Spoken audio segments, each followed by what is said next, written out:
अरे अमरीन जी, आप तो बिना बताए कि इतना बड़ा पार्सल लेके आ गए। लाने के पहले एक बार पूछ तो लिया होता, हमें जरूरत है भी या नहीं। श्याम जी, जय सिर्फ ड्राइवर ही नहीं, घर के सारे काम भी जानता है। सोचा आपको और वाणी को थोड़ी सी हेल्प हो जाएगी। नहीं नहीं, हमारे पास टेम्पररी हेल्प ऑलरेडी है। और फिर हमारे औरंगाबाद शहर में एक फुल टाइम नौकर, उसका पगार आप समझ रहे हैं ना। और फिर ये रहेगा कहाँ? सच पूछे तो आजकल के जमाने में एक फुल टाइम नौकर घर में रखना है खतरे से खाली नहीं है। श्याम जी, आपको कुछ देने की जरूरत नहीं है, मैं सब मैनेज कर लूंगा। इसके रहने का इंतजाम भी मैं कर दूंगा। आप बस आज ही से इसे घर के सारे काम समझा दीजिए। देख लो।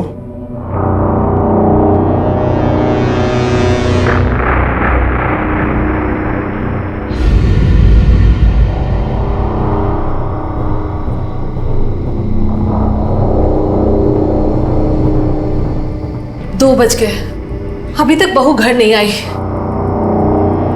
The number you have called is currently switched off. दोनों का फोन भी बंद आ रहा है। किसकी परमिशन से गई थी? मुझसे तो पूछा नहीं। तो मुझसे भी कहाँ पूछा उसने? कहाँ जा सकती है वो? क्या हुआ? नहीं लग रहा फोन। फिर से ट्राई कीजिए ना। हाँ कर रहा हूँ ना।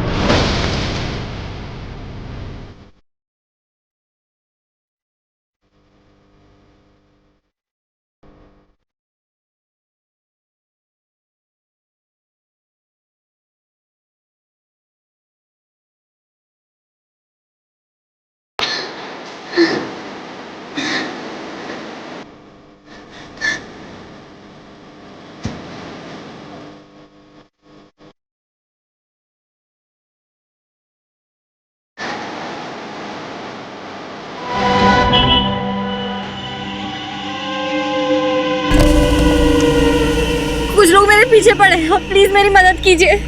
प्लीज मुझे पुलिस स्टेशन ले चलिए।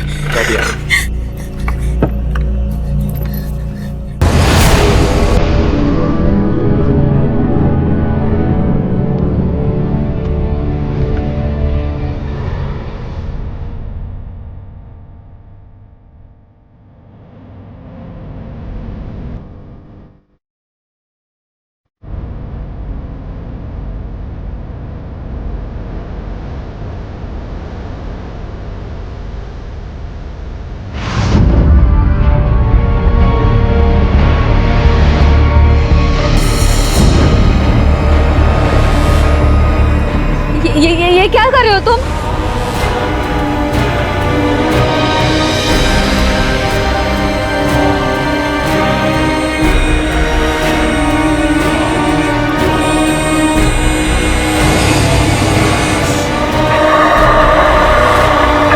नमस्कार, आदाब। मैं अनूप सोनी, क्राइम पेट्रोल सतर्क के ब्लैक हेडलाइंस अध्याय के आज के एपिसोड में आप सबका स्वागत करता हूं। आज हम एक ऐसा केस दिखाने जा रहे हैं जो 2020 का एक ऐसा चौंका देने वाला केस था जिसने ना सिर्फ पुलिस को बल्कि सरकार को भी हिलाकर रख दिया। हर इंसान अपने आप में एक दुनिया लेकर चलता है। उसके कुछ सपने होते हैं, कुछ मान्यताएं होती हैं, वो कुछ करना चाहता है। ऐसे में उसे समाज के बंधनों और रूढ़िवादी सोच के साथ बांध देना कितना सही है? क्या वाकई में लोग समाज के हिसाब से जीते हैं या फिर एक दोहरी जिंदगी लेकर घूमते हैं सिर्फ ये साबित करने के लिए कि वो सही में समाज की लक्ष्मण रेखा के भीतर हैं? अमरेंद्र जी, आपको पता है कि वाणी कहाँ है? रात भर से घर नहीं आई है वो।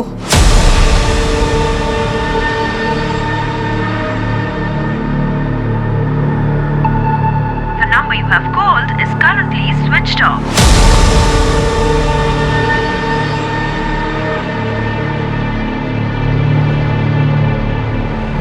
आपके द्वारा डायल किया हुआ नंबर अभी बंद है।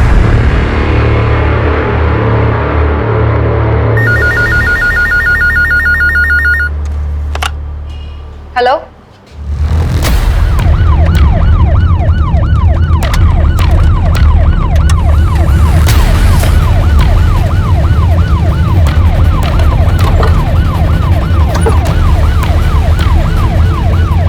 चलिए। सोनाली सर जिंदा है। एम्बुलेंस बुलाओ जल्दी। सर,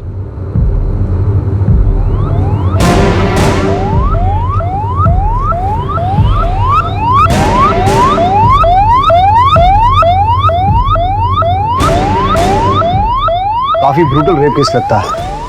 और ये लड़की है कौन? फोन किसने किया था? सर मैंने किया था, मैं यहाँ हल्का होने के लिए आया था, मैं देखा तो मैंने आपने फ़ोन किया सर। लड़की को पक्का यहाँ किसी गाड़ी से डंप किया गया है।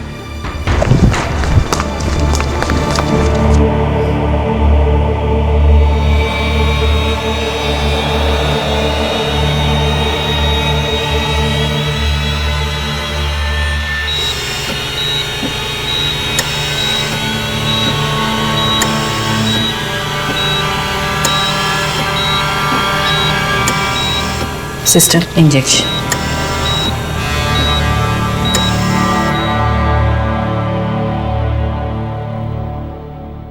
Sir 1 minute.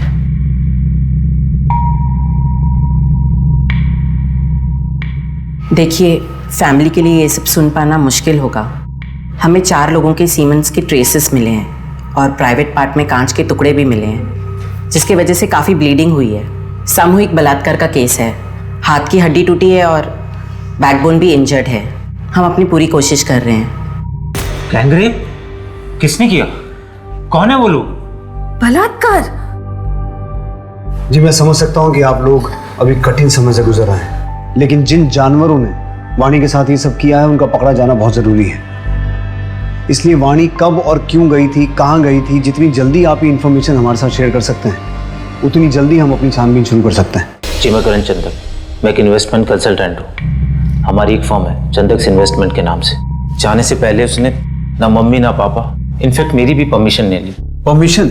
जी, अपनी परमिशन के बिना मैं उसे कहीं नहीं जाने देता था। ऐसा क्यों? तुम्हारी पत्नी थी। देखा ना सर आपने, मेरी परमिशन के बिना गई, क्या हालत हुई उसकी। वो कहाँ गई आपको पता नहीं, ये कैसे पॉसिबल है? और वो जब भी आपकी परमिशन से घर से बाहर निकलती थी, जाती कैसे थी? गाड़ी से, वो भी ड्राइवर के साथ। जयेश, वो भी गया था साथ में, उसका भी फोन नहीं लग रहा है। जयेश ड्राइवर है लेकिन घर का काम नहीं करता है। अमरन जी ने जबरदस्त हमारे मत्थे मार दिया था उसे। इतने महीनों से आप क्या काम कर रहा है? अब तक आपको कोई तकलीफ हुई? अरे अब तक नहीं हुई, लेकिन आज तो हुई है ना। जयेश और कार दोनों वापस नहीं आई है। अब बहू हॉस्पिटल में एडमिट है, तो क्या समझे हम? इन लोगों ने मेरी बेटी को कैदी बना रखा था सर। कहीं भी आना जाना हो तो इन लोगों की परमिशन लेनी पड़ती थी। कई बार तो अपना मन मार के घर में बैठी रहती थी, किसी के पास फुर्सत नहीं थी उसे बाहर ले जाने की। इसलिए मैंने अपनी गाड़ी और अपने ड्राइवर जयेश को इनके यहाँ छोड़ा हुआ था। 7 महीने से जयेश इनके यहाँ काम करता था सर, उसकी तनख्वाह भी मैं देता था। आपको किसी पे कोई शक, झगड़ा या कोई दुश्मनी? नहीं सर, हम लोग तो बहुत सीधे साधे लोग हैं। हमारा तो नियम है, ना किसी से दोस्ती ना किसी से बैर। मुझे जयेश का नंबर और एड्रेस चाहिए। कोई झगड़ा वगड़ा हुआ था घर में जो वाणी नाराज होकर चली गई? नहीं तो। कुछ तो हुआ होगा ना जो वाणी घर से चली गई। याद कीजिए, कुछ ऐसा जो हर रोज से अलग हो।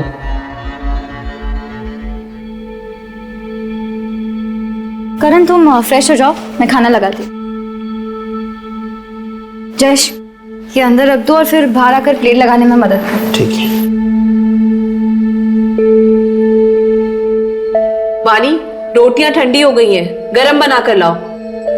नया साल शुरू हो गया, बुकिंग आने से पहले मैंने अपना जो होम स्टे वाला घर है उसका प्राइस बढ़ा दिया। मैं सोच रही थी कि टीवी पर दिखाते रहते हैं कि लोग रेट कंपेयर करके बुकिंग्स करते हैं, और हमारे होम स्टे का रेट पहले से ही बढ़ा हुआ है। अब और बढ़ाना शायद सही नहीं होगा। कितनी बार बोला, मेरे बीच में मत बोला करो। घर का काम तो तुमसे ठीक से होता नहीं, बिजनेस में नाक अड़ाने के लिए आ गए। करण, क्या है वाणी? खाना भी ठीक से खाने नहीं दिया तुमने उसे। मैं करता हूँ। सर ऐसा कुछ भी नहीं हुआ जो रोजमर्रा से अलग हो। आपकी शादी को कितने साल हो गए? 1 साल से ज्यादा। अभी कुछ टाइम पहले हमें अपनी फर्स्ट एनिवर्सरी सेलिब्रेट की थी। सर ऐसे वक्त में भी दोनों परिवार में बिल्कुल तालमेल नहीं है। और सर आज के ज़माने में वाणी को बाहर जाने के लिए परमिशन की जरूरत पड़ती थी। लेकिन उस दिन ऐसा क्या हुआ जो वाणी ने परमिशन लेना जरूरी नहीं समझा? और इस मायके के भरोसे वाले ड्राइवर जयेश का कितना भरोसा किया जा सकता है? अभिषेक, जयेश की डिटेल्स निकालो और चंदक फैमिली के घर का सीसीटीवी चेक करो।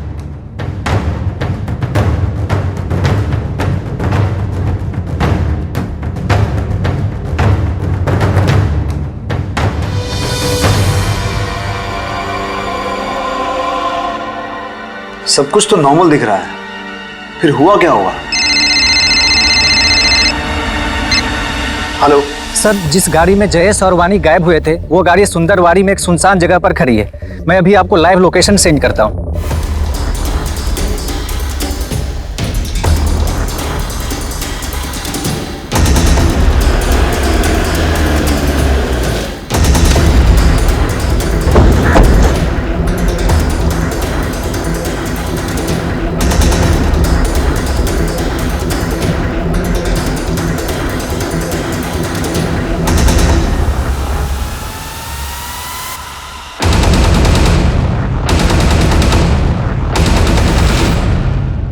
सर, गाड़ी पे कोई फोर्स्ड एंट्री के निशान नहीं है। अभिषेक, ये क्राइम सीन नहीं है।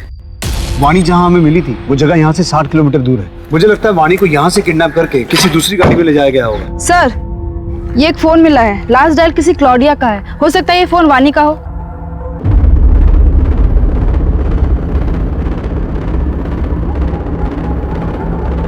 The number you have called is currently switched off. Switch off. Sir, ये 2 फोन मिले हैं पर दोनों ही ऑन नहीं हो रहे हैं और इनकी स्क्रीन भी टूटी हुई है। 3 फोन, मतलब कोई तीसरा भी हो सकता है। सोनाली, इन फोन्स को डेटा रिकवरी के लिए भेजो। Yes sir. और ये क्लॉडिया कौन है? क्लॉडिया से बात की थी? क्लॉडिया तो वो फॉरेनर लड़की है जो 4 दिन के लिए हमारे होम स्टे में रहने आई थी। अतिथि देवो भवा, ये परंपरा है हमारे यहाँ की, इसलिए I love India. Jayesh, madam का सामान लेकर ऊपर जाओ।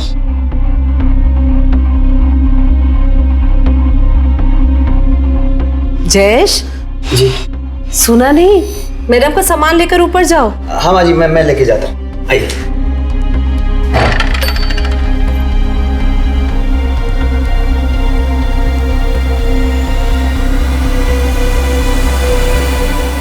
सच ए ब्यूटीफुल हाउस। 4 दिन बाद बोली कि 2 दिन और रुकूंगी, लेकिन फिर अचानक से चली गई। आपको कोई अंदाजा है कि वानी क्लॉडिया से मिलने गई क्यों होगी?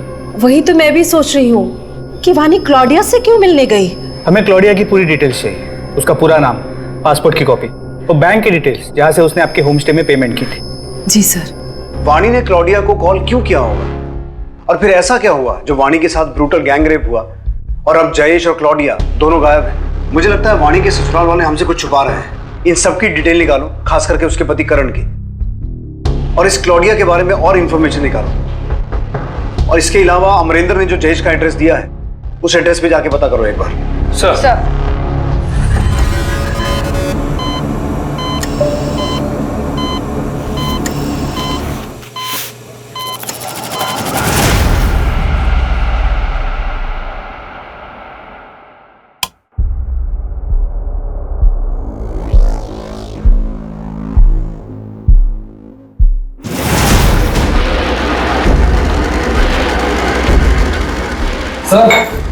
बोतल।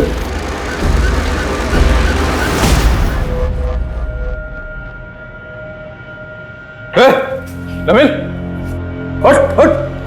अरे कहाँ गए वो सब? किशोर, किशोर, उठ उठ उठ।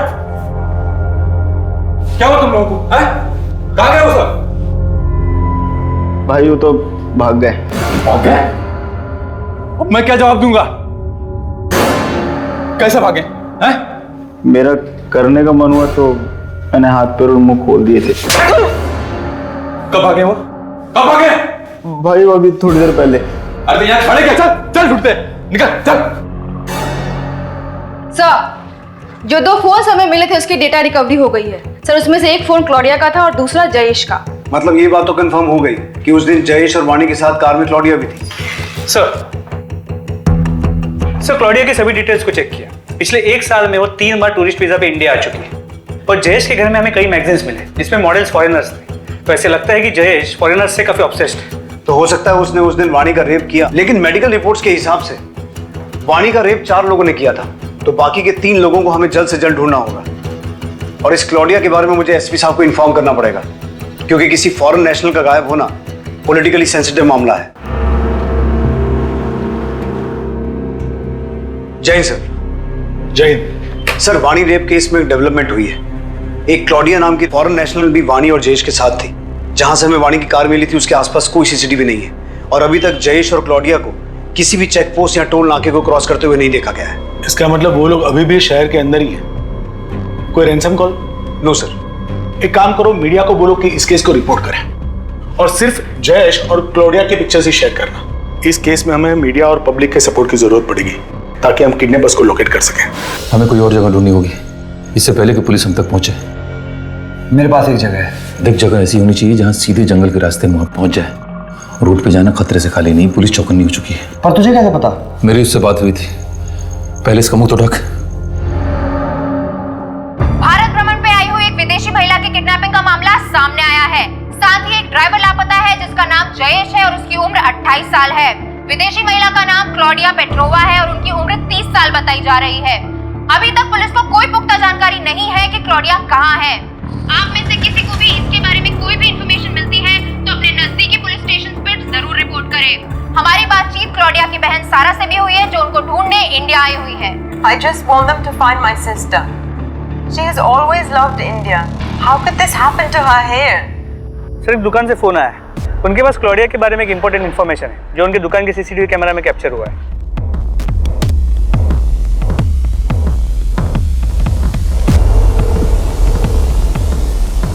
सर, ये थे वो दो लड़के।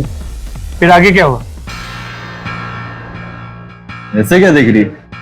पूरा पैसा दूंगा ना, वो भी डॉलर में। ओ मैडम, कैसे लगा रही हो तुम? दिखाओ कैसे लगाया। हाथ कैसे लगाया? सोनाली, इन दोनों की फोटो को जूम करो और कॉपीज निकाल के आसपास के सभी पुलिस स्टेशन में सर्कुलेट करो। अक्सर ऐसा देखा गया है कि जो विदेशी हमारे देश में घूमने आते हैं वो कुछ लोगों के लिए सॉफ्ट टारगेट बन जाते हैं, चाहे उनके साथ बदतमीजी हो या फिर पैसों की धोखाधड़ी। ऐसे में ये सवाल गलत नहीं होगा कि हमारा देश कितना सुरक्षित है। अतिथि देवो भव, ये सिर्फ कुछ शब्द हैं या हम वाकई अपने अतिथि को देवता के समान मानते हैं?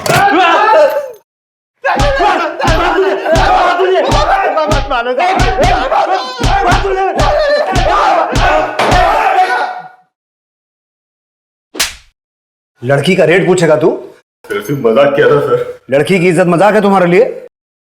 तुम जैसे लोगों की वजह से लड़कियां सेफ नहीं है सड़क पर। विदेशी महिलाएं 10 बार सोचती हैं इंडिया आने से पहले। अब सब कुछ साफ साफ बताओगे या हम अपने तरीके से पूछें? आई शपथ सर, सिर्फ धमकी दिया था सर। हम मानते हैं हमने उन्हें सबक सिखाने का प्लान बनाया था।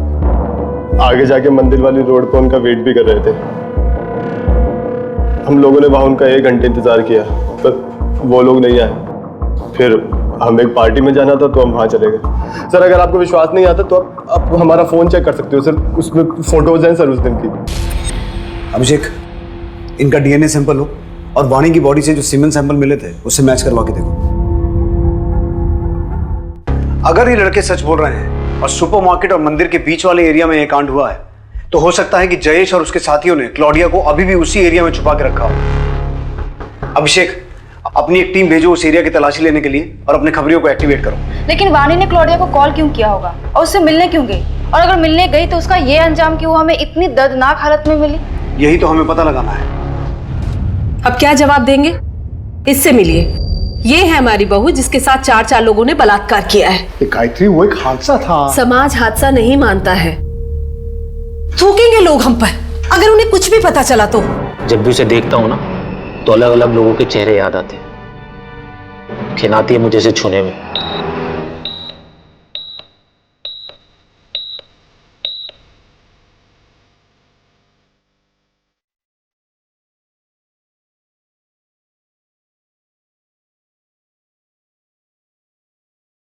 Thank you so much.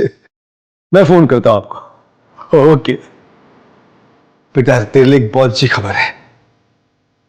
ये देख, औरंगाबाद का परिवार है, बिजनेस है। तो मैं सोच रहा था कि तेरी मां के जाने के बाद मैं अकेले तेरी शादी की जिम्मेदारी कैसे उठाऊंगा, लेकिन देख, भगवान ने मुझसे चप्पलें नहीं घिसवाई, सामने से रिश्ता आया है। लेकिन मेरी पढ़ाई? बेटा, पढ़ाई तो होती रहेगी, तो शादी की बात भी कर सकती है तू। जरूरी बात अभी ये है कि लड़का तुझे पसंद है या नहीं।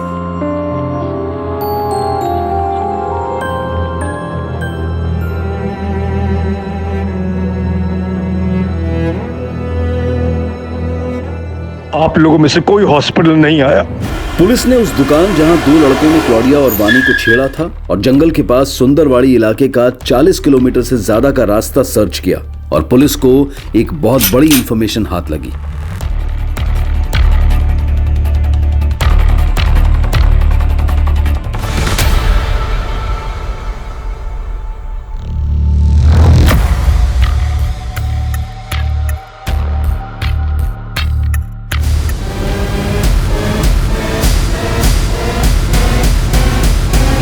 जो भी मुजरिम है उसे जल्दी पकड़ा जाएगा और क्लाउडिया को भी हम जल्दी ढूंढ लेंगे।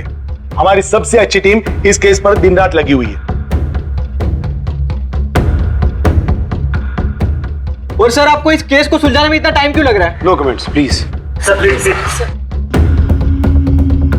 I won't leave this station till they find my sister.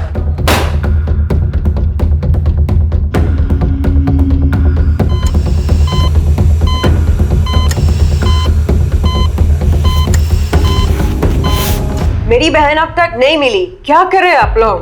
देखिए हमारी सबसे अच्छी टीम इस केस पर लगी हुई है। जैसे ही आपकी बहन का कुछ पता चलेगा हम आपको बता देंगे, लेकिन तब तक मैं आपसे रिक्वेस्ट करता हूं कि आप प्लीज शांत रहिए और अपने होटल पे जाइए। जय सर। क्या खबर है देशमुख? मुझे मिनिस्ट्री को जवाब देना है। सर हमारे प्राइमरी सस्पेक्ट जयेश की गोली मार के हत्या कर दी गई। एविडेंस के हिसाब से वाणी का रेप वहीं हुआ है। शायद क्लॉडिया को भी वहीं रखा गया होगा, लेकिन सर अभी तक ये क्लियर नहीं हुआ है कि जयेश उस गैंग का मेंबर था या फिर वो खुद एक विक्टिम था। वाणी की मेडिकल रिपोर्ट में 4 रेपिस्ट का जिक्र है ना? जी सर, जयेश की डीएनए रिपोर्ट से क्लियर हो जाएगा कि वो रेप में शामिल था या नहीं। हम मान लेते हैं कि जयेश उनमें से ही एक था, फिर भी 3 लोग अभी भी ऐसे हैं जो अभी बाहर हैं और वो बहुत खतरनाक है और उनके पास हथियार भी है और बेहद चालाक भी है, क्योंकि उन्होंने किडनैपिंग पॉइंट से वाणी को 60 किलोमीटर दूर फेंका। लेकिन सर अगर वो वाणी को इतनी दूर तक लेके गए तो किसी कार, टेम्पो या किसी व्हीकल का इस्तेमाल तो हुआ होगा। ये एक सीधी सड़क है, कोई डाइवर्जन नहीं है। वहां पे कोई ना कोई सीसीटीवी कैमरा होगा। उस दिन की सीसीटीवी फुटेज निकलवाओ, उस पूरे एरिया की अच्छे से छानबीन करो। जितनी पुलिस फोर्स चाहिए ले जाओ, हमारे पास वक्त बहुत कम है। क्लाउडिया के ऊपर खतरा बढ़ते जा रहा है। अभिषेक ये केस तो और उलझता जा रहा है। पॉसिबल है कि ये किडनैपिंग वाणी की वजह से की गई हो, क्योंकि उसके ससुराल और मायके वाले दोनों के पास बहुत पैसा है। लेकिन क्लॉडिया की वजह से ये एक रैंडम किडनैपिंग भी हो सकती है। हो सकता है किसी ने इसे प्लान किया हो, क्योंकि अभी तक रैंसम का कोई कॉल नहीं आया है। तो पॉसिबल है कि क्लॉडिया को ह्यूमन ट्रैफिकिंग के लिए किडनैप किया गया हो। सर पॉसिबल तो है। तो एक काम करो अभिषेक, अपनी सर्च टीम के साथ उस जंगल के आसपास के एरिया को एक बार फिर से सर्च करो।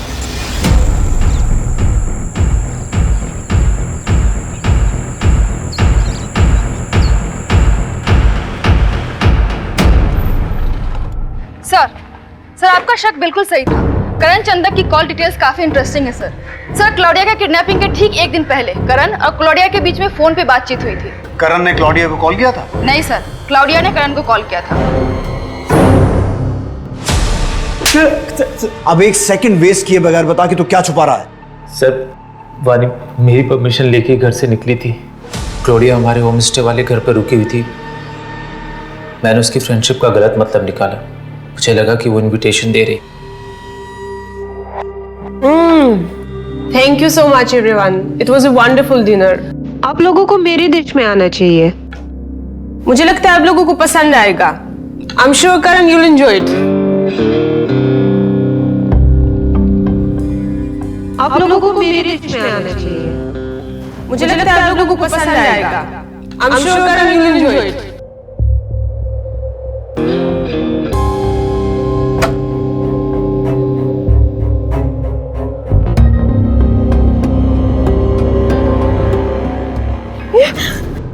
क्लॉडिया निकलो यहाँ से। लिसन टू मी, सुनो। अरे उस रात वो घर से निकल गई और फिर उसने मुझे कॉल कर केस करने की धमकी दी। मैं तुम्हारे ऊपर केस करूंगी और ऐसे रिव्यूज दूंगी कि तुम्हारे होम स्टे को कभी कोई दोबारा बुक नहीं करेगा।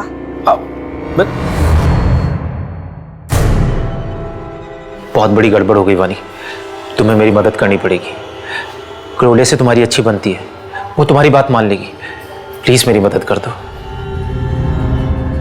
इसीलिए मैंने वानी को क्लॉडिया को मनाने के लिए भेजा था। तो तूने अपनी पत्नी वानी को क्लॉडिया से मिलने के लिए भेजा और ये खेल रचा ताकि तू क्लॉडिया को गायब कर दे और वो तेरे खिलाफ कंप्लेंट नहीं कर सके। लेकिन तेरी खुद की पत्नी वानी, उसे गायब क्यों किया?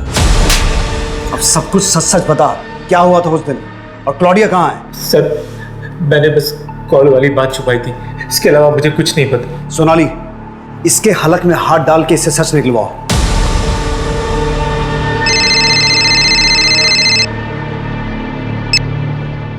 हेलो, सुन, 2 दिन के अंदर 50 लाख रुपए का इंतजाम कर लेना, वरना तेरी सफेद मुर्गी के गर्दन काट दूंगा मैं। अरे कौन बोल रहे हो तुम? अब मुझे क्यों कॉल कर रहे हो? मैं क्यों दूं पैसे? मुझे कुछ नहीं पता, तेरी बहू तो हमारे हाथ से निकल गई और ये गोरी मेहमान तो तेरी ही है ना। देख, मुझे बस पैसे चाहिए। अरे पर मैं क्यों दूं क्लॉडिया के लिए पैसे? सरकार से मांगू तुम? मैं तुझसे मांग रहा हूँ, सरकार से तुझे मांगना है तो तू मांग ले। देख, मुझे कुछ नहीं पता, मैं दोबारा फोन करूंगा। हेलो, सुनो, क्लॉडिया को छुड़ाने के लिए फिरौती का कॉल आपको? वो क्लॉडिया लगती कौन है हमारी? अब तो वो हमारी गेस्ट भी नहीं रही। अगर रहती भी ना सर, तो भी मैं पैसे नहीं देता। अरे सर, ये क्लॉडिया के लिए पैसे तो सरकार ने देने चाहिए ना। आप लोग कुछ कीजिए सर, मैं तो फंस गया हूं सर इसमें।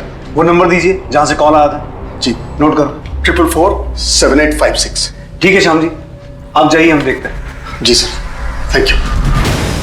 सर आपको क्या लगता है ये जो कह रहे हैं वो सच कह रहे हैं? एक काम करो, इस शाम का नंबर सर्विलेंस पे डालो और पता करो इसे फिरौती का कॉल कौन से एरिया से किया गया था और ये नंबर किसके नाम पर रजिस्टर्ड है। Yes sir. सर जंगल के बाहर एक होटल है जिसके बाहर एक सीसीटीवी कैमरा है। उसकी फुटेज चेक करने में पता चला कि जिस दिन हमें वाणी मिली थी उस दिन उस एरिया से उस वक्त 2 कार्स निकली थी। सर पहली गाड़ी एक टैक्सी है जो अभी औरंगाबाद से बाहर है, और सर ये गाड़ी किसी अजीत नायक के नाम पे रजिस्टर्ड है। मेरी इस अजीत नायक से बात हुई, उसने कहा कि उस दिन वो अपने दोस्त के साथ किसी शादी में गया हुआ था। इस अजीत नायक और उसके दोस्त को उसकी गाड़ी के साथ यहाँ बुला लिया है। अब होपफुली अजीत नायक और उसकी कार से कोई लीड मिले जिससे केस आगे बढ़े। उस जंगल वाले एरिया से कुछ पता चला? नहीं सर, ना जंगल से, ना रोड से, ना टोल नाके से, कहीं से कोई लीड नहीं मिली।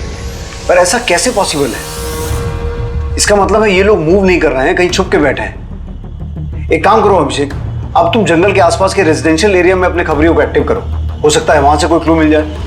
सर वो गाड़ी का मालिक अजीत नायक और उसका दोस्त सनी शर्मा दोनों बाहर आए हैं।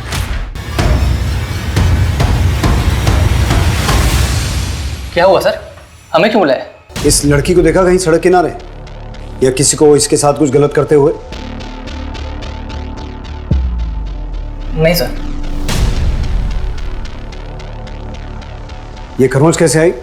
सर वो घर में पालतू बिल्ली है ना। शर्ट निकाल। शर्ट क्यों सर? बताऊंगा क्यों, शर्ट निकाल।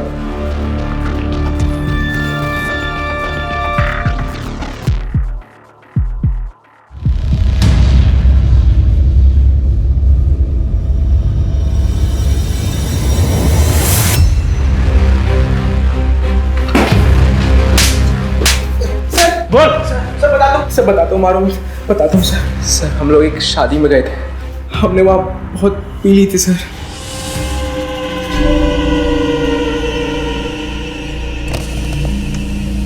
उस लड़की को देखकर हमारी नीयत खराब हो गई थी सर। हमने उसे गाड़ी में बिठाया और फिर हमने उस लड़की ने तुमसे मदद मांगी थी। अगर हैवानियत की जगह इंसानियत दिखाई होती ना, तो आज हॉस्पिटल में वो अपनी जिंदगी के लिए लड़ नहीं रही होती। अपने बाकी 2 साथियों के नाम बोलो। 2 साथी? नहीं सर, सिर्फ हम दोनों थे, सच कह रहा हूं सर। कौन थे? दो बोल, बाकी दोनों के नाम बता। सर वाणी के 4 रेपिस्ट में से हमने 2 को पकड़ा है, लेकिन उन्हें क्लॉडिया के बारे में कुछ नहीं पता। सर एक चीज इंटरेस्टिंग है कि उन्होंने वाणी को जिस जगह से अपनी गाड़ी में लिफ्ट दी थी वो जगह उस जगह के काफी नजदीक है जहां से हमें जयेश की डेड बॉडी मिली थी। हमने अपने खबरियों को एक्टिवेट कर दिया है और शाम की कॉल्स को मॉनिटर कर रहे हैं। सुन, कल दोपहर 12 बजे बैग में पूरे 50 लाख रुपए भर के सीमेंट फैक्ट्री के बाहर जो डस्टबिन है वहां डाल देना। हाँ ठीक है, मैं पैसे लेके पहुंच जाऊंगा। हाँ।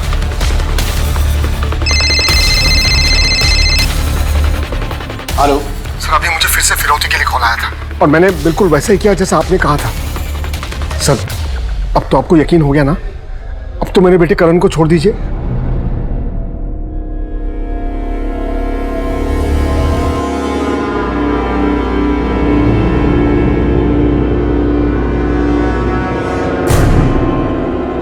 वाणी बेटा, क्या हो रहा है तुम्हें? वाणी बेटा, क्या हो रहा है? क्या बेटा? करण,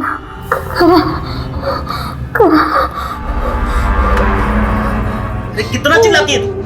मिर्ची तो तू खाती नहीं है, फिर खाती क्या है? बे,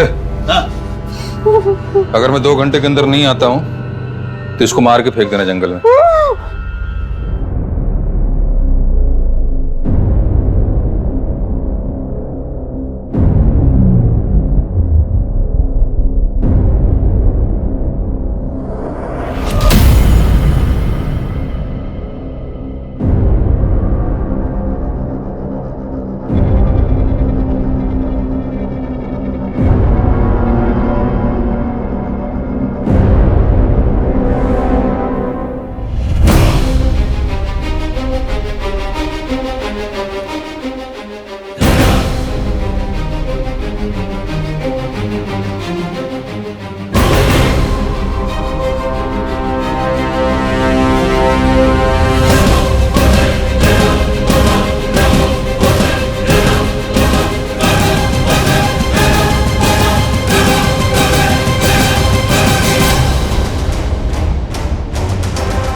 अरे सब आराम से। अब सच सच बता, क्लॉडिया कहाँ है? टाइम वेस्ट मत कर।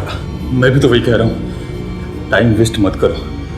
अगर मैं वहां नहीं पहुंचा ना तो वो गोरी ऊपर पहुंच जाएगी, सही बता रहा हूँ।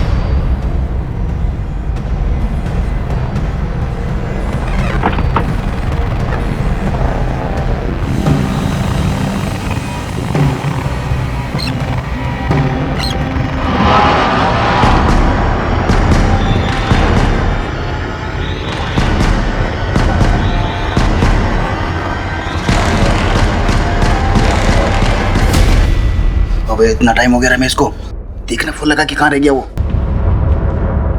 The number you have called is currently switched off. Phone नहीं लग रहा उसका। तो शादी को उड़ा देते हैं।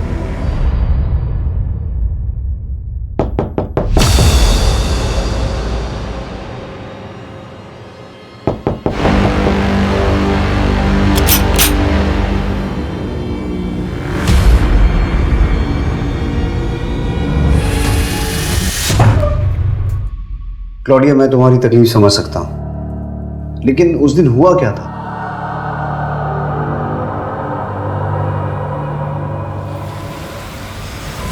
हाय वानी। हाय क्लॉडिया, कम इन। मंदिर पहुंचने तक रास्ते में बात कर सकते हैं। ओके, बट मुझे पानी लेना है, तो किसी शॉप में रोक लेना। देखो, करण ने जो किया वो गलत था, पर तुम्हारे लिए मैं फिर भी ये सब भूल सकती हूँ।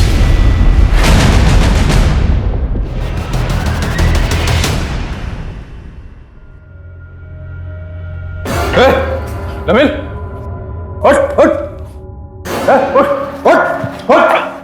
उठ। क्या हुआ तुम लोगों को? भाई वो तो भाग गए। अरे यहाँ खड़े क्या? चल चल, ढूंढते निकल चल। मुझे नहीं पता कि वानी किस तरफ भाग रही थी। मैं और जयेश हम बस भागे रहे थे। रमेश, अब तेरा खेल खत्म। बता, तेरा मास्टरमाइंड कौन है?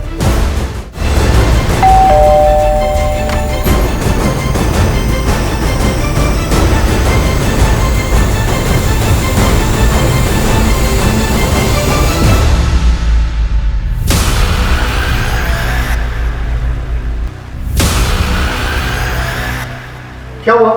कहाँ ले जा रहे मुझे? सर, मैंने कुछ नहीं किया, मेरे बेटे ने भी कुछ नहीं किया। आंखों के सामने रहते ही खूब अच्छे से धूल झोंकी। पिछले साल बहुत बड़ा इन्वेस्टमेंट किया था ना, जिसमें तुम्हारा सारा बिजनेस डूब गया। इसीलिए तुमने ये प्लान रचा। वानी और क्लॉडिया दोनों को किडनैप करने का प्लान था। लेकिन तुम्हें ये कैसे पता चला कि दोनों कब और कहां एक साथ मिलेंगे? सर, वो मैंने वानी और करण को बात करते हुए सुन लिया था। बहुत बड़ी गड़बड़ हो गई वानी, तुम्हें मेरी मदद करनी पड़ेगी। क्लोडिया से तुम्हारी अच्छी बनती है, वो तुम्हारी बात जरूर मान लेगी। प्लीज मेरी मदद कर दो। सर मैं बहुत दिनों से मौके की तलाश में था। रमेश को हायर करके तैयार भी कर लिया था, और जब उस दिन मैंने करण और वाणी को बात करते हुए सुना तो मुझे लगा यही सही वक्त होगा। क्लॉडिया और वाणी एक साथ होंगे, तो इसलिए ये पता ही नहीं चलेगा कि किडनैपिंग किसकी वजह से हुई है। लेकिन उसके पहले ही वाणी का रेप हो गया और वो वहां से भाग गई और सब कुछ गड़बड़ हो गया। लेकिन वो रमेश, वो मेरा पीछा ही नहीं छोड़ रहा था। क्या हाल क्या वाणी का? रेप क्यों किया उसका? अरे हो गई हमारे बंदों से गलती, अभी क्या गोली मार दूं उनको? देख, तुझे तो पता है मेरे पास पैसे नहीं है। वो क्लॉडिया के लिए अमरेंद्र पैसे क्यों देगा? अगर मुझे पैसे नहीं मिले तो मैं जाके पुलिस स्टेशन में सीधे बोल दूंगा कि सारा प्लान तेरा था। वो मुझे फंसा ना दे, इसलिए मैं भी ड्रामा करता रहा ताकि वो मुझे ब्लैकमेल ना कर पाए।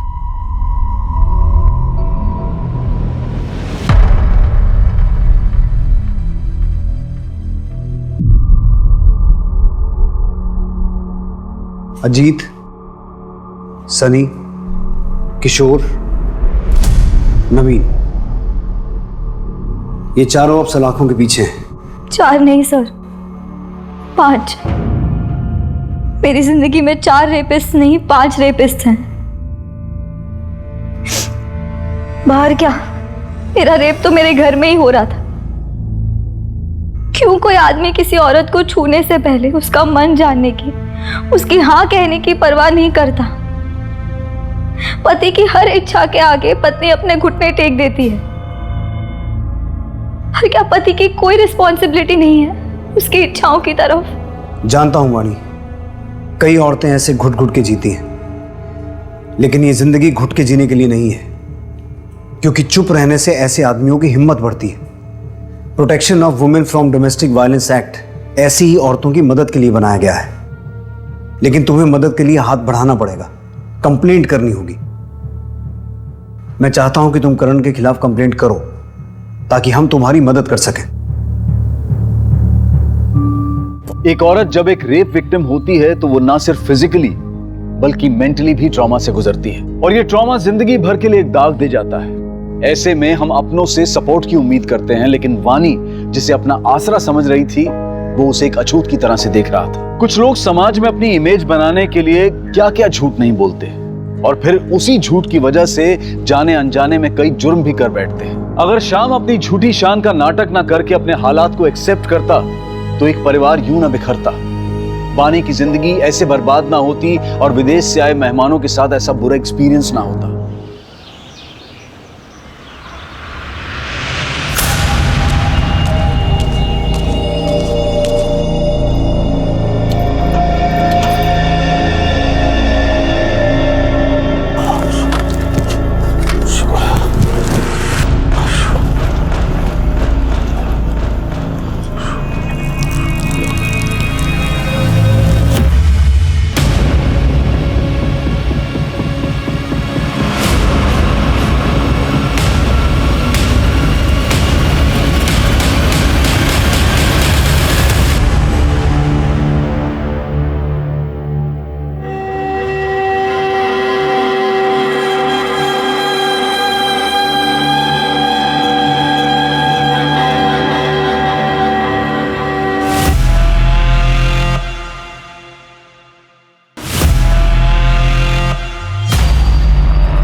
नमस्कार, आदाब।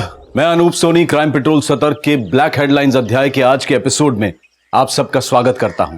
Corona virus. हाल फिलहाल में पूरी दुनिया भर में इस वायरस के कारण तकरीबन 3000 से भी ज्यादा लोगों की जान गई है। हमारे देश में भी लोग इस वायरस से बचने के लिए तरह तरह की सतर्कता बरत रहे हैं, लेकिन कोरोना से भी ज्यादा घातक एक वायरस है जिसके कारण हमारे देश में हर साल लाखों लोग अपनी जान गंवाते हैं। आज का एक केस उसी वायरस की चपेट में आई एक मासूम, एक निर्दोष जिंदगी का है।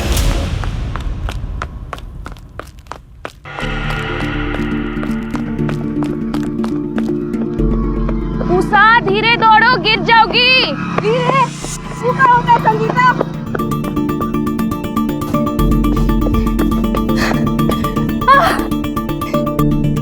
जीत गए। ऐसे जीत गया हम। ये लो तुम्हारा नाम। कहा संगीता? आती तो तुम रोज हो, पर आज तो कोशिश भी नहीं की। क्या हुआ? तबीयत ठीक नहीं है क्या? किसी ने डांटा? बाबूजी ने कुछ बोला? अम्मा ने? बाबूजी ने बोला इस साल परीक्षा खत्म होती ही हमारी शादी करा देंगे। कोनो लड़का भी देख लिया उन्होंने बिरादरी का। अरे तो बोलो अपने बाबूजी को कि तुमको शादी नहीं करनी है इतनी जल्दी, पहले पढ़ाई करोगी फिर नौकरी करोगी, उसके बाद अगर कोई लड़का मिला तो देख लेंगे ना। रहने दे हमारी पूटी उषा। हमारे बाबा मिले थे तोरे बाबा से उस दिन, बोल रहे थे तोरी शादी भी इस साल करा देंगे, वो भी जून से पहले पहले। कुछ भी बकवास कर रही है, ऐसा कुछ हो ही नहीं सकता। मत मान हमारी बात, जा पूछ ले अपने बाबूजी से। लड़का भी देख लिया उन्होंने। पर हमको शादी नहीं करनी है, हम तो चाहते हैं कि हमारे चाहने न चाहने से कुछ नहीं होगा। तू चाहे कितना ही तेज क्यों ना दौड़ ले, समाज की दीवार नहीं लांघ सकती। हम इतनी आसानी से हार नहीं मानने वाले। तुम चलो, साइकिल हम चलाएंगे।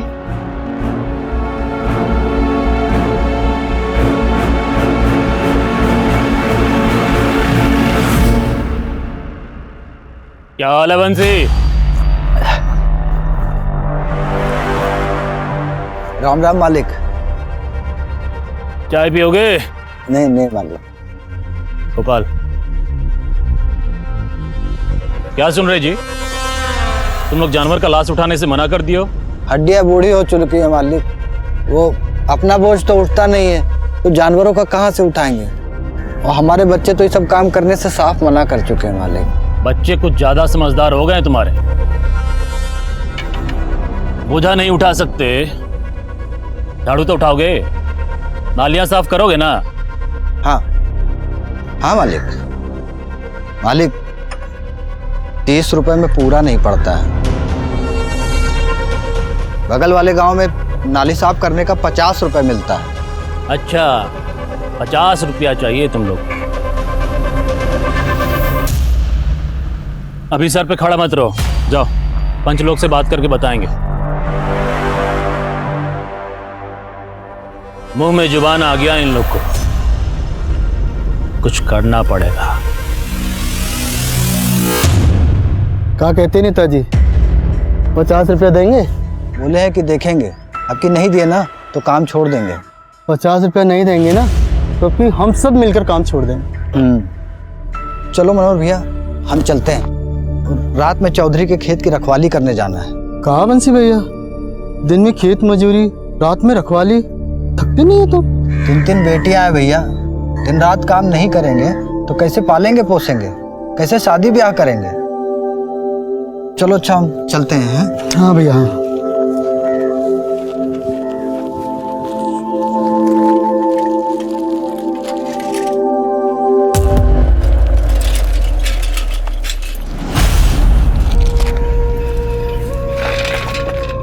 संगीता तुम घर जाओ।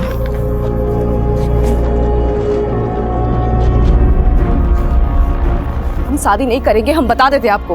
हमको पहले पढ़ाई करनी है फिर नौकरी करनी है। हमने पहले ही मना कर दिया था ना आपको शादी के लिए। लेकिन हम मना नहीं कर पाए, अच्छा रिश्ता सामने से आया था, कैसे मना करते? तो अच्छा खासा दहेज भी मांगे होंगे, कहाँ से देंगे इतने दहेज? हाँ वो हम देख लेंगे। तुम्हारी 2 बहनें और हैं, तुम्हारी शादी हो जाएगी ना तो हमारा बोझ बोझ कम हो जाएगा ना हमारे जाने से। बाबूजी आप फिक्र मत कीजिए, अब से ना ज्यादा बोझ नहीं बनेंगे हम आप पे।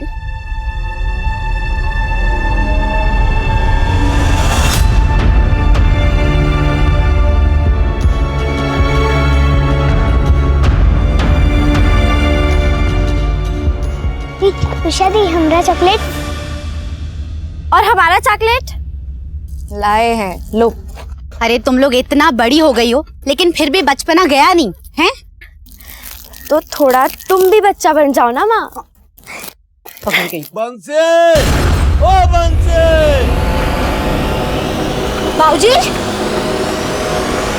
बाबूजी क्या हुआ दादाजी? अरे गिलास पानी चाहिए था। बेकार में डरा दिए हमको तो लगा कहीं आप अगर पानी चाहिए था तो पानी पानी चलाना चाहिए ना। आपके बेटे का नाम काहे चला रहे? मेरी मर्जी, वैसे कोई बताएगा एक गिलास पानी के लिए पूरी मंडली क्यों जमा हो गई यहाँ? अब कोई पानी भी देगा या नहीं? ला रहे हैं।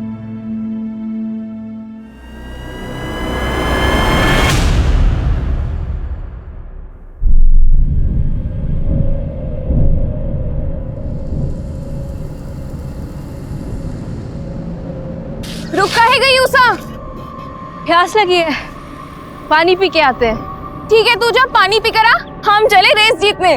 तुम निकलो आगे, हम फिर भी तुमको ओवरटेक कर लेंगे, देख लेना। देखते हैं।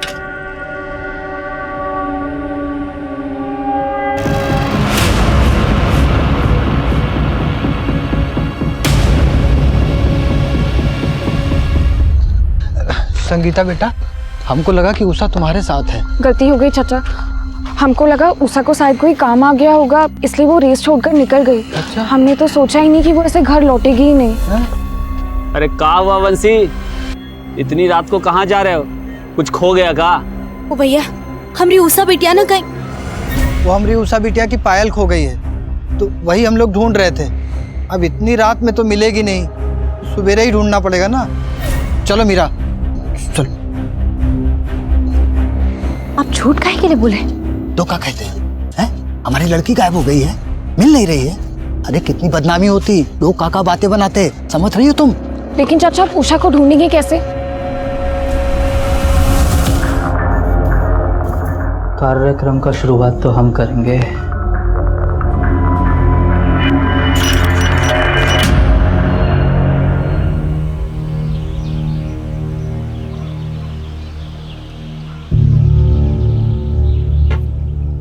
दो दिन हो गया, अब बहुत हो गया।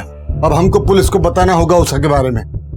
लेकिन बाबूजी, जरा सोचिए कितनी बदनामी होगी इन बच्चियों के लिए। तो बंसी, नालियों का कचरा साफ कर करके तेरे दिमाग में भी कचरा भर गया है। तेरी खोखली इज्जत बिटिया की जान से बढ़कर है। तो बैठ, हम जा रहे हैं गांव वालों के साथ थाने।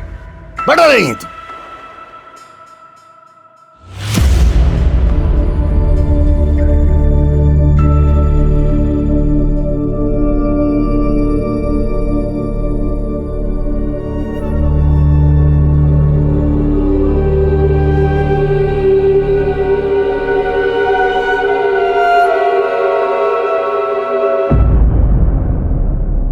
अरे हम खोज निकालेंगे आपकी बेटी उषा को। हम यहाँ क्यों हैं? जनता की सेवा के लिए है ना साहब। आप ही का आसरा है। अब लेकिन एक समस्या है। क्या साहब? पिछले महीने पड़ोस गांव से भगीरथ साहू जो हैं, वो आप ही की तरह रोते रोते आ गए हमारे पास कि अपनी बेटी लक्ष्मी को खोज निकालनी है, गुहार लगाते हुए। तो हम भी लग गए काम पे। पूरा गांव, शहर, जिला सब छान मारे, लेकिन लड़की नहीं मिली। और 4 दिन बाद लड़की अपने आप लौट आई, वो भी शादी करके दूसरे जात के लड़के के साथ। हमारी उषा ऐसी नहीं है साहब। अरे हम कब कहे कि उषा ऐसी है, लेकिन शिकायत दर्ज करने से पहले थोड़ा जांच पड़ताल कर लें। क्या है कि कॉलेज और मोहल्ले में किसी लड़के के साथ, अब उम्र भी तो फिसलने का है ना। फिर भी आपको अगर शिकायत कराना ही है तो हम तो यहाँ पे हैं ही, आ जाइएगा।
देखिए, शिकायत तो हम दर्ज कर लेंगे, लेकिन इतना बात याद रखिएगा कि जब हम आपकी भागी हुई बेटी को उसके पति समेत सौंपेंगे ना, तो समझ में नहीं आएगा कि बेटी के मिलने की खुशी मनाए कि इज्जत मिट्टी मिलने का शोक।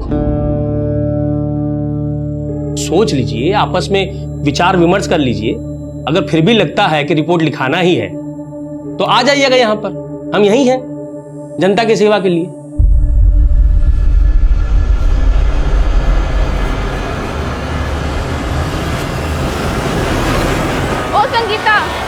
अरे संगीता, कहाँ खोई हो? कब से बुला रहे हैं तुम्हें?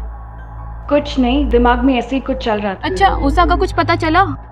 नहीं। तुमका क्या लगता है उषा कहाँ हो सकती है? हमको कैसे मालूम होगा? हमसे काहे ऐसे सवाल कर रही है? अरे हम तो बस पूछ रहे हैं। उषा इतनी अच्छी दोस्त है तुम्हारी, उस दिन तुम ही थी उसके साथ। हमको तो लगता है पुलिस ये सब सवाल करेगी। पुलिस? क्या कह रही है तू? हाँ हम उसके साथ थे, इसका ये मतलब तो नहीं कि हमें सब पता होगा। तू भी ना कुछ जो बात करती है, हमें तुमसे बात ही नहीं करनी। हटो।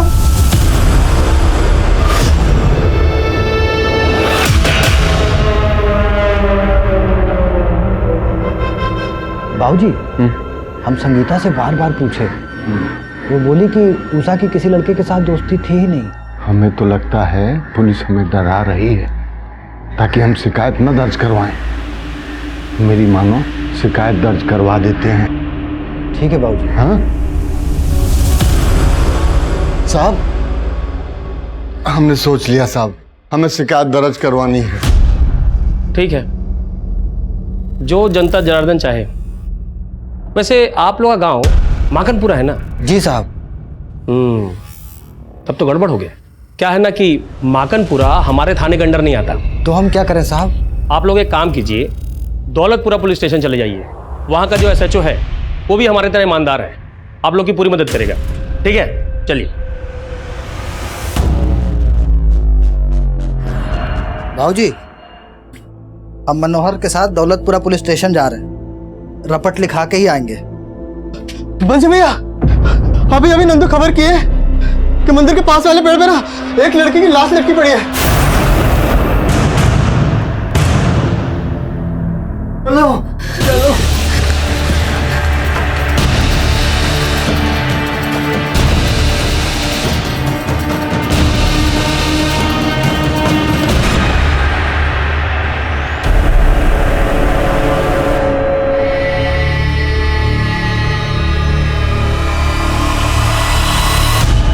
अरे रुक जा। अम्मा!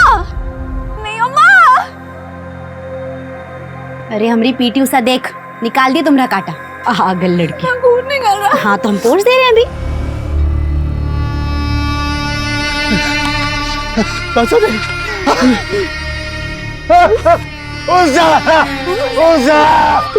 हमें पुलिस के आने तो रुकना पड़ेगा चाचा जी। हमें कह रहा है वो आ रहा हूँ। गणेश, यस, उतरवा ला उसको और सौंप दे परिवार वालों को अंतिम संस्कार के लिए। ये सब आप ही की वजह से हुआ है। चुप कर, गलती इनकी लड़की का है और तू हम पे इल्जाम लगा रहा है। ओ चाचा, चलो दस्तखत करो इस पे और ले जाओ लाश को अंतिम संस्कार के लिए। केस खत्म हुआ। इतनी जल्दी कहाँ इंस्पेक्टर? आप तो जनता के सेवक हैं, पहले लाश का पोस्टमार्टम तो करवाइए। तू कौन है? एडवोकेट अभय। अच्छा, तो तू है अभय।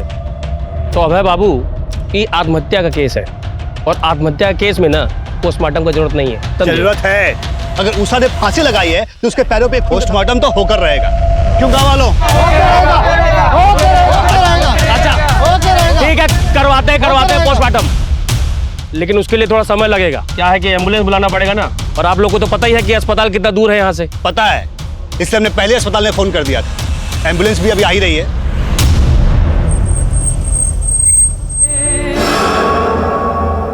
गणेश, यस, तू भी जा साथ में। ठीक।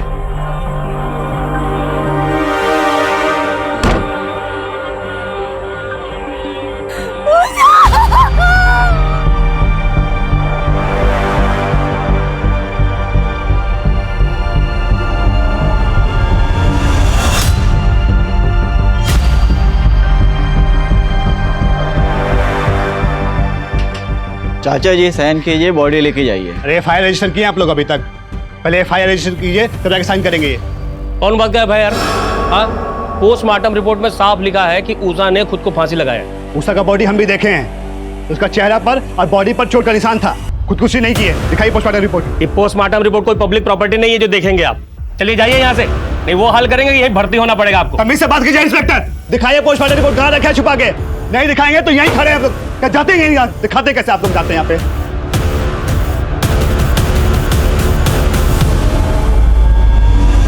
लखन जी, आप लोग जिद छोड़ दीजिए, बॉडी गल रही है।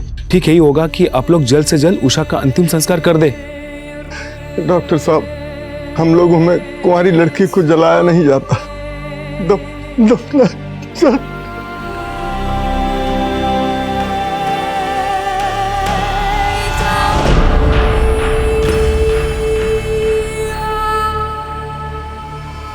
उषा को दफना दिया गया। ऑफिशियली देखा जाए तो उषा का केस क्लोज हो चुका था।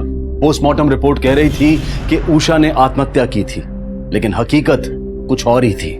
उषा के साथ न सिर्फ बलात्कार हुआ था, बल्कि उस मासूम ने 4 दिनों तक अमानवीय यातनाएं भी भुगती थी। कौन थे दरिंदे और क्यों हुआ था उषा के साथ इतना भयानक अपराध? इन सारे सवालों के जवाब मिलने अभी बाकी थे, लेकिन सच की एक फितरत होती है कि उसे कितना ही क्यों ना दबा दिया जाए, पर आखिरकार वो सतह पर आ ही जाता है। एडवोकेट अभय का वीडियो वायरल होने लगा था। सोशल मीडिया पर जस्टिस फॉर उषा के नाम से एक मुहिम शुरू होने लगी थी और इस मुहिम में बॉलीवुड के सेलिब्रिटीज भी जुड़ने लगे थे। अखबार, टीवी और सोशल मीडिया से इस कदर दबाव बढ़ा कि पुलिस को उषा के केस को फिर से रीओपन करना पड़ा। देखिए, हम ये केस क्राइम ब्रांच को ट्रांसफर कर रहे हैं और साथ ही इंस्पेक्टर दरबारी को इस केस की तहकीकात खत्म होने तक सस्पेंड किया जाता है। सर, किस ऑफिसर को ये केस अलॉट हुआ है? ऑफिसर आदिल खान को। ये वीडियो एविडेंस रिकॉर्ड से वायरल कैसे हुआ? सर, लोकल पुलिस थाने से लीक किया होगा किसी बेवकूफ़ ने, शायद पैसों के लालच में। उषा एक अच्छी स्टूडेंट थी, एथलीट भी अच्छी थी। 5 दिन बाद उसकी लाश मिली पेट पर लटके हुए। सबसे पहले हमें उषा का पोस्टमार्टम दोबारा करवाना होगा। सर, कम से कम ये तो अच्छा हुआ कि उषा की बॉडी को जलाया नहीं गया, लेकिन बॉडी का पोस्टमार्टम करने के लिए उसे फिर से बाहर निकालना होगा। पर इसके लिए हमें परिवार की मंजूरी लेनी होगी। बात करते हैं उसके घर वालों से। काफी मेडल जीते थे उषा ने। अब इन सब बातों का कोनो फायदा नहीं है साहब, हमें हमारे हाल पे छोड़ दीजिए। लाखन जी, मैं आपकी नाराजगी समझता हूँ। नाराजगी नहीं, गुस्सा है साहब, हमें गुस्सा है। उषा के जीते जी तो आप लोगों ने कुछ किया नहीं, अब उसके मरने के बाद उसकी कब्र खुदवा के काहे उसकी आत्मा को कष्ट पहुंचाना चाहते हैं? जब तक हम पोस्टमार्टम नहीं करवाएंगे, हमें उषा की मौत की असली वजह पता नहीं चलेगी, और जब तक वजह पता नहीं चलेगी, हम इस केस में आगे कैसे बढ़ेंगे? चाचा जी, उषा को इंसाफ दिलवाने के लिए हमें कोशिश तो करनी होगी। ठीक है साहब, हम तैयार हैं। लखन जी, मैं वादा करता हूं, इस बार उषा को इंसाफ जरूर मिलेगा।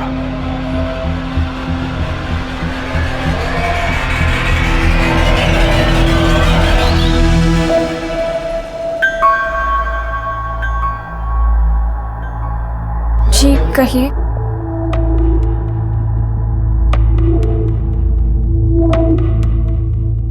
जिस दिन उषा गायब हुई थी, तुम उसके साथ थे। क्या होता उस दिन? डरो नहीं, बोलो। उस दिन उषा और हम रेस लगा रहे थे। उषा पानी पीने के लिए रुक गई और हम आगे चले गए। बहुत देर तक जब वो नहीं आई तो हम वापस चले गए। वो वहाँ नहीं थी। पुजारी जी से भी पूछा, उनको भी कुछ पता नहीं था। हमको लगा कि वो घर वापस चली गई होगी, तो हम घर चले आए। तुम्हें किसी पे कोई शक है? उसका कॉलेज में किसी के साथ कोई झगड़ा हुआ हो या कोई एक तरफा प्रेमी? जी नहीं। अच्छा, हमें उषा की माँ ने बताया कि तुम उषा की सबसे पक्की सहेली थी, सच है?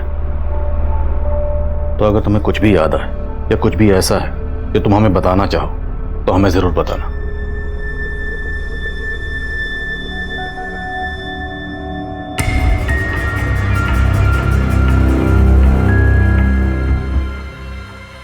बाबा, हम अभी आते हैं। सच सच बताओ, उषा के साथ ये जो कुछ भी हुआ उसमें तुम भी?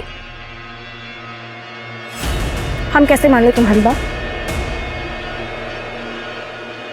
ठीक है, लेकिन कल अगर हमें पता चला कि इस सब में तुम भी शामिल थे ना, तो हम खुद जाके पुलिस को तुम्हारे बारे में बताएंगे।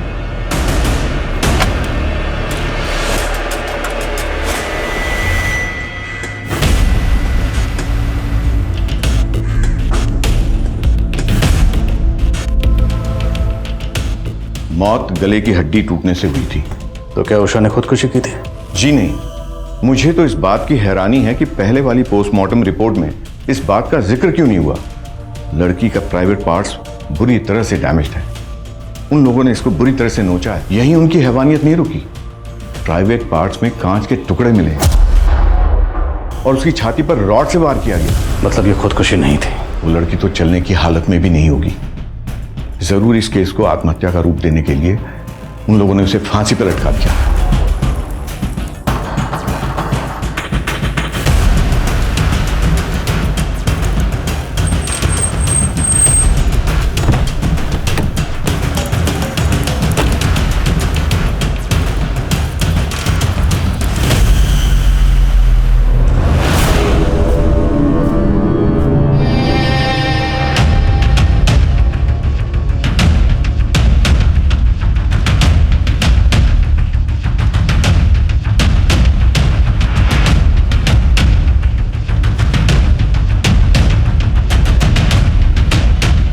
लाश को इतनी ऊंचाई पर ले जाकर टांगा गया।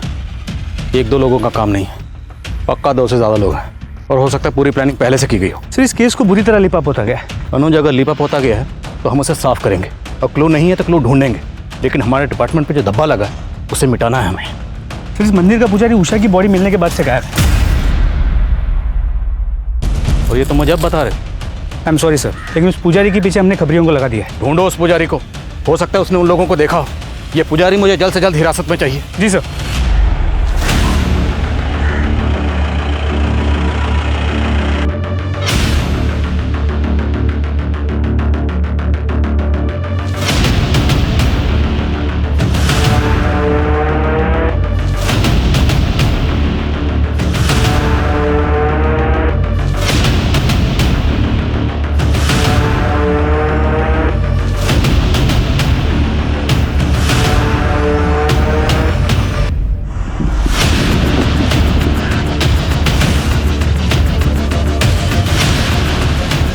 कहता है भाई सब बढ़िया रे, बैठा।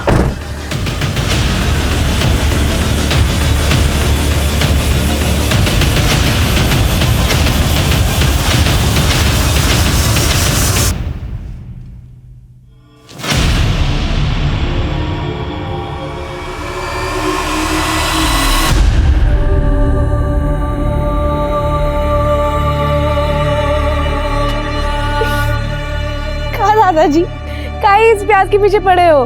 अरे हम कहाँ पीछे पड़े हैं, ये प्याज हमरे पीछे पड़ा है। रुला दिया कम बखत ने। कहा बनाना है आपको, हमको बताइए, हम बता सकते हैं। छोड़ो छोड़ो ये सब, छोड़ो, अरे छोड़ो। हमें अपने लिए नहीं, तुम्हारी माँ को अचानक नानी के पास जाना पड़ा और यहाँ बच्चियाँ भूखी हैं। अरे तो बुला लिए होते ना हमको, हम तो वैसे भी संगीता के घर पे टीवी देख रहे थे। अरे आप बैठिए, पूजा कीजिए, ये पेट पूजा का जिम्मा ना हम पे छोड़ दीजिए, ठीक है? जाओ।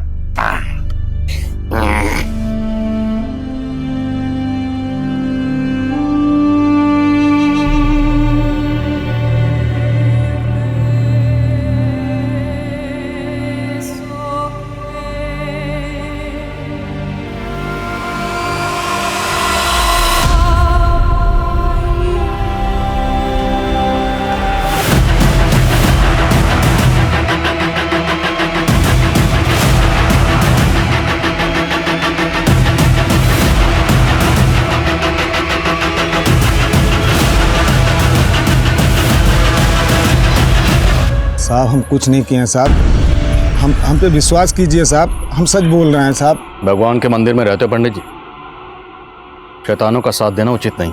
हम सच बोल रहे हैं साहब, हम कुछ नहीं जानते हैं साहब। तो चुप क्यों गए थे, भाग क्यों गए थे? वो उषा की फांसी के बाद जब सारे गांव वालों को पता चली साहब, वो हमसे झगड़ा करने लगे, हमें मारा पीटा और हमारा हाथ तोड़ दिया साहब। साहब वो उषा का फांसी का वीडियो हम ही बनाए थे।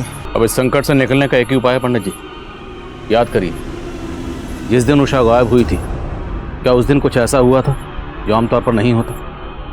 कुछ भी अजीब? सोचो। कुछ याद आ रहा है या अपनी तरह से याद दिलाएं? वो यकीन के साथ तो नहीं साहब, लेकिन उस दिन मंदिर के पास आके एक गाड़ी रुकी थी। कौन सी गाड़ी थी? नंबर क्या था? अब नंबर तो नहीं याद है, लेकिन वो सफेद कलर की गाड़ी थी साहब। ये सफेद गाड़ी की कहानी सुना कि पुजारी हमें गुमराह करने की कोशिश तो नहीं कर रहा? अनुज, शक करने का तो बनता नहीं। अगर हम ये मान भी लें कि सारा कांड उस पंडित ने किया, तो पंडित इतना बेवकूफ़ तो होगा नहीं कि पहले रेप करेगा, मर्डर करेगा और फिर मंदिर के बाहर ही उषा की लाश को पेट पर लटका देगा और उसके बाद वीडियो बनाएगा। जी सर, और अगर पुजारी सच कह रहा है तो यही सफेद गाड़ी हमें गुनहगारों तक पहुंचा सकती है। एक काम करो, आसपास के गांव के जितने भी पुलिस स्टेशन है सबसे कांटेक्ट करो, जितने भी हिस्ट्री शीटर इस वक्त बाहर हैं सबको राउंड ऑफ करो।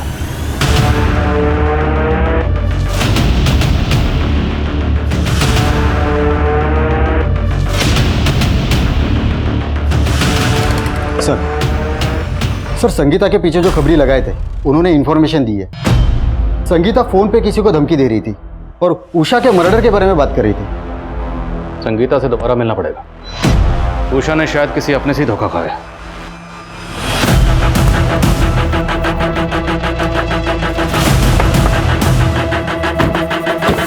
संगीता हम चाहते हो तो मैं थाने बुला सकते थे, और हमने नहीं बुलाया क्योंकि हम नहीं चाहते थे तुम्हें कोई तकलीफ हो, क्योंकि तुम एक स्टूडेंट हो और उषा की सबसे अच्छी दोस्त थी।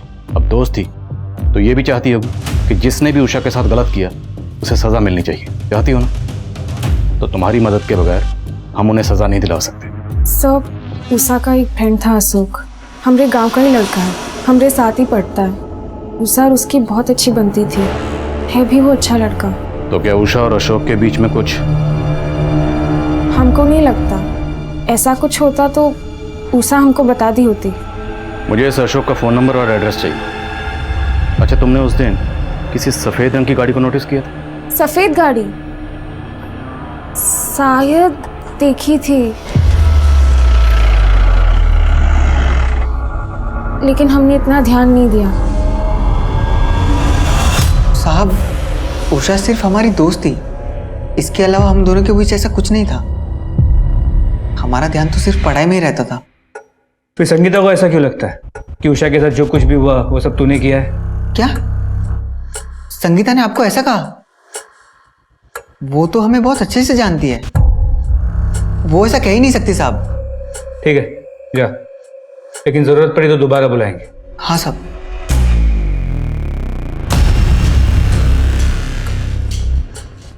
देखने से सीधा लगता है, लेकिन फिर भी नजर रखना।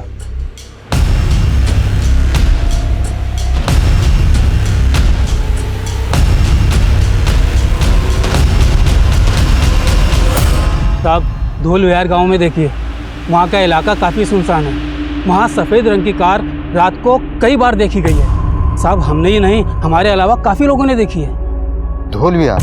हाँ। कहाँ पे है जगह?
उषा दीदी का ही कपड़ा है।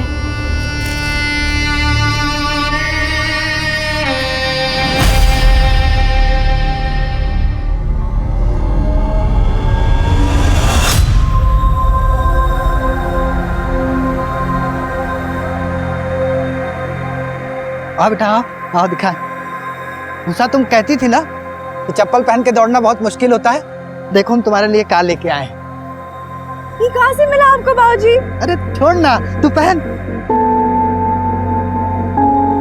इसको पहन के ऐसा लगेगा जैसे कि हम उड़ने वाले हैं। इसीलिए तो तुम्हारा नाम उषा रखे हैं, पीटी उषा के नाम पे। जब तुम मैदान में दौड़ोगी ना तो सब लोग चिल्लाएंगे, उषा उषा उषा उषा उषा उषा उषा। ये हमारी उषा का ही जूता है। सर, एक लोकल पॉलिटिशियन है, त्रिलोक राजपूत। ये बंसी और उसके बिरादरी के लोगों से चिढ़ा हुआ था क्योंकि ये लोग दिहाड़ी बढ़ाने की मांग कर रहे थे। बुलाओ इसे थाने। सर। तुम यहाँ क्या कर रहे हो? तुम्हारा सस्पेंशन तो अभी खत्म नहीं हुआ। खान साहब, हम गलत नहीं हैं। हम माकनपुर के हवा पानी मिजाज से अच्छी तरह वाकिफ हैं। ये गांव वालों को तो ऐसे ही चलता रहता है। अब आप सोच लीजिए कि अगर केस सॉल्व नहीं कर पाए ना तो बहुत जगह सही होगा। तो मेरी फिक्र छोड़ो, तो अपनी फिक्र करो। एक बार सबूत मिल गया ना तो सबकी हवा पानी टाइट कर दूंगा। सदियों पुराना बात कर रहे हैं आप इंस्पेक्टर। वो मामला कब का हवा हो चुका है। हम खुद पंचों से मिलके बंसी और उसके साथियों का मजदूरी कब का बढ़वा दिए। फिर भी बात चुभी तो होगी आपको। कल तक जो लोग आपके सामने नजरें झुकाकर चलते थे अब सीना तान कर चल रहे हैं। बुरा तो लगता होगा।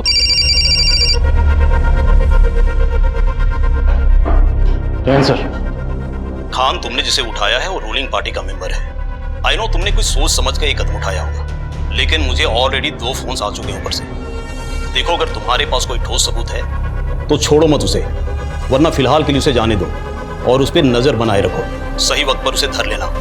ठीक है सर, अब से जो भी गिरफ्तारी होगी सबूतों के साथ ही होगी। जय हिंद। जाए चलिए नेताजी।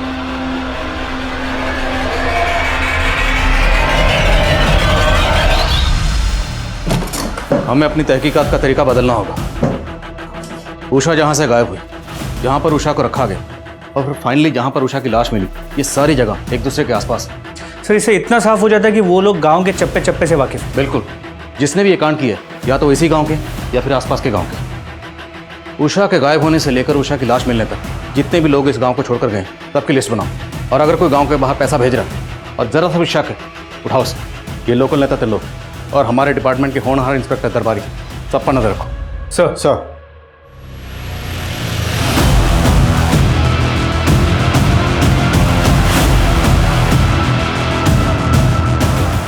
सर, ये उन 15 लोगों की लिस्ट है जो लोग गांव से बाहर गए।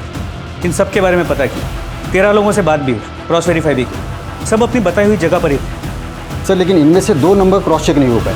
ये दोनों कॉलेज स्टूडेंट हैं, सुजीत सिन्हा और दर्पण सिन्हा। हमने इनके कॉलेज में इंक्वायरी की तो पता चला कि 15 दिन से वो कॉलेज नहीं आ रहे। इन दोनों के कॉल डिटेल्स निकलो। जी सर, इन दोनों के कॉल डिटेल्स में एक कॉमन नंबर है, किसी कमल चौहान का है। जिस दिन उषा गायब हुई थी, सुजीत, दर्पण और कमल तीनों की मोबाइल की लोकेशन मंदिर के पास की है। सर, उसके बाद लगातार 5 दिनों तक इन तीनों की लोकेशन उसी जगह की थी जहाँ पे उषा को रखा गया था और टॉर्चर किया गया था। ये लोग जहाँ भी हैं ढूंढ निकालो इन्हें। उषा के कातिल यही। सर, तीनों के फ़ोन स्विच ऑफ है, इसलिए करंट लोकेशन का पता नहीं चल पा रहा। लेकिन 3 दिन पहले सुजीत का फ़ोन कुछ टाइम के लिए स्विच ऑन हुआ और उसकी लोकेशन थी पुणे का विट्ठल नगर। पुणे? क्यों खान साहब, पुणे जा रहे? आ गए तुम, मालूम था। दर्शन देने जरूर आओगे। समझाने आए सर। आप तो एक केस के लिए आए हैं, खत्म होते ही चले जाएंगे। रहना हम ही को यहाँ पर है। काहे संतुलन बिगाड़ रहे हैं सर? कैसा चल रहा है, चलने दीजिए। तुम्हें कुछ कार मैकेनिक का या कोई और काम आता है, सीख लो, काम आएगा, क्योंकि तुम्हारी नौकरी अब जाने वाली।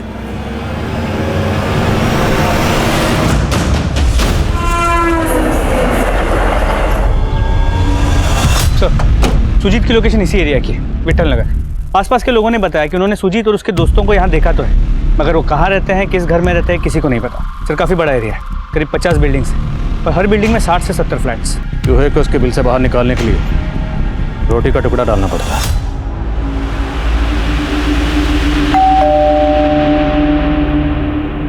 हाय मैम, हम आर्थर पिज़्ज़ा से। हमने आपके एरिया में एक नया आउटलेट खोला है और हम यहाँ सर्वे के लिए आए। कुछ सवालों का जवाब दीजिए और ये पिज़्ज़ा आपका फ्री, साथ में कोल्ड ड्रिंक का वाउचर भी। तो मैम, आपके घर में कितने लोग रहते हैं? मैं रहती हूँ, मेरे हस्बैंड है और मेरी डॉटर। और कोई गेस्ट वगैरह हैं? नहीं, कोई गेस्ट तो नहीं है। Thank you ma'am.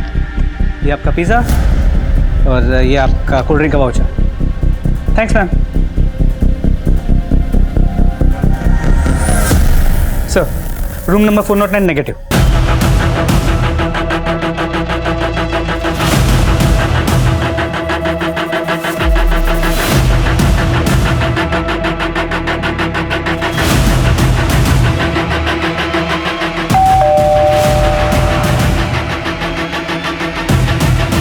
कहिए। सर, पिज़्ज़ा डिलीवर हो गया। मैं पिज़्ज़ा मंगाया नहीं था, किसने भेजा? तेरे ससुराल वालों ने।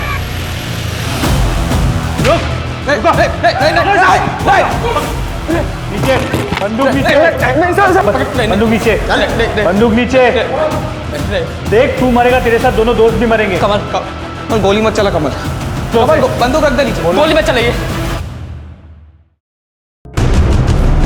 ला दे, इसे हम सराहने के नीचे लेकर सोते हैं। चल। उषा को इतनी बेरहमी से टॉर्चर क्यों किया? क्या दुश्मनी थी तुम तीनों की उषा से? 3 नहीं सर, 4 लोग थे। चौथा कौन? अशोक।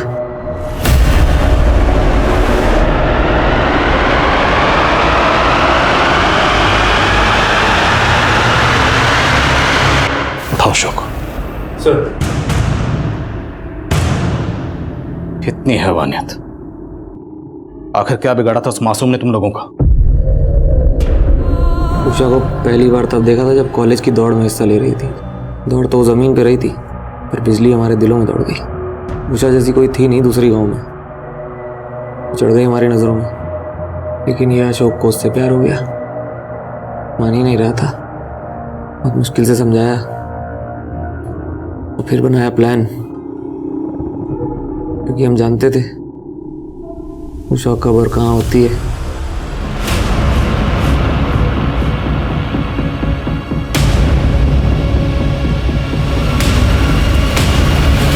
सर, मजा किया उसके साथ। मजा करना तो अलग बात है, लेकिन वो थी तो दूसरे जात की।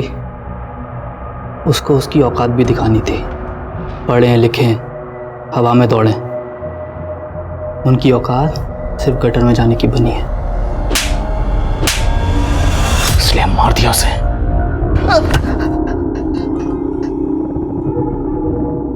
उषा तुझे अपना अच्छा दोस्त मानती थी, अच्छी दोस्ती निभाई तूने। साहब गलती हो गई साहब। जिंदगी भर जेल में सड़ोगे, वादा है मेरा। अगर हमें एक समाज, एक देश के रूप में वाकई विकसित होना है, तो ये बेहद जरूरी है कि समाज के हर तबके को बराबर के मौके मिले, बराबर की सहूलतें मिले, तभी पूरे देश का विकास मुमकिन है। फिलहाल सभी अपराधी न्यायिक हिरासत में हैं।